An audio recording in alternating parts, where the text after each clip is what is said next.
neonates and young infants, motor behavior is influenced by primitive reflexes as a result of the immature central nervous system. These reflexes generate predictable and stereotypic movements and postures.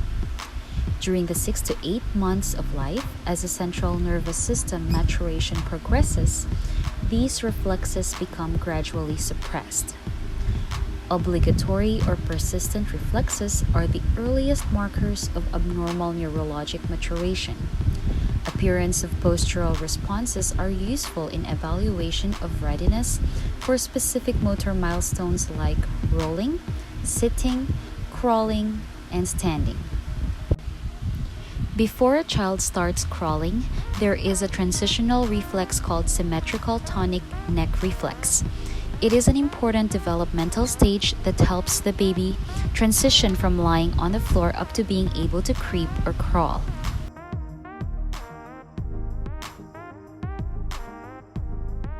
What is Stnr? The Stnr is a primitive reflex that is characterized by upper extremity extension and lower extremity flexion with neck extension, and by the upper extremity flexion and lower extremity extension with neck flexion.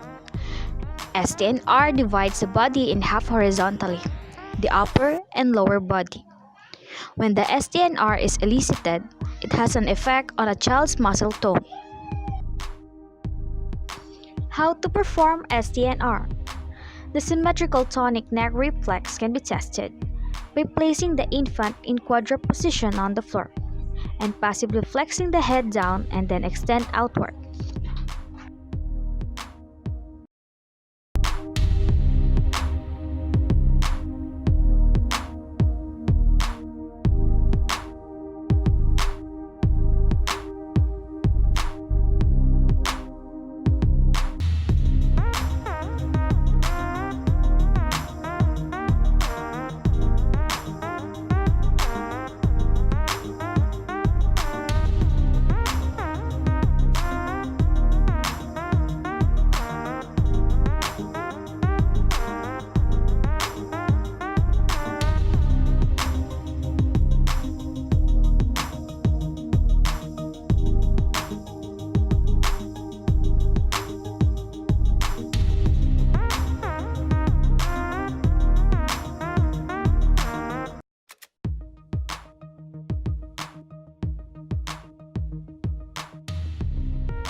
Stnr stimulus.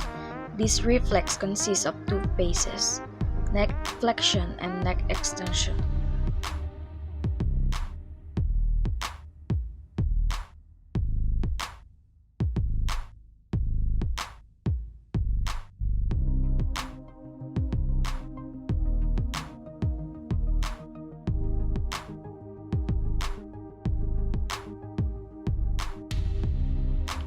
Stnr response.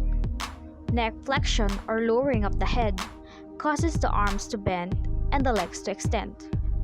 Neck extension, or when the head is extended or raised, the arms extend and the legs bend. Stnr age of suppression. The symmetrical tonic neck reflex is naturally found in infants up until the age of 6 to 7 months. Clinical significance. Obligatory response is abnormal at any age and persists in static encephalopathy. Encephalopathy, in conjunction of a range of disabilities such as cerebral palsy, FAS, cognitive impairments, learning disabilities, but mostly CP will retain Stnr. Signs of a retained Stnr include the following. One is unable to coordinate crawling on hands and knees. They have poor posture. They have floppy muscle tone. They prefer lying on the floor. They have poor posture sitting in a chair.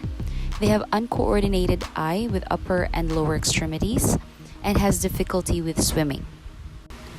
Having to learn these primitive reflexes will give us knowledge of what normal growth patterns are, functional milestones, and potential deviations. It is important to the comprehensive management of children with developmental disabilities. With this understanding, a detailed treatment plan can be derived and assist with the facilitating the maximal developmental potential of the child.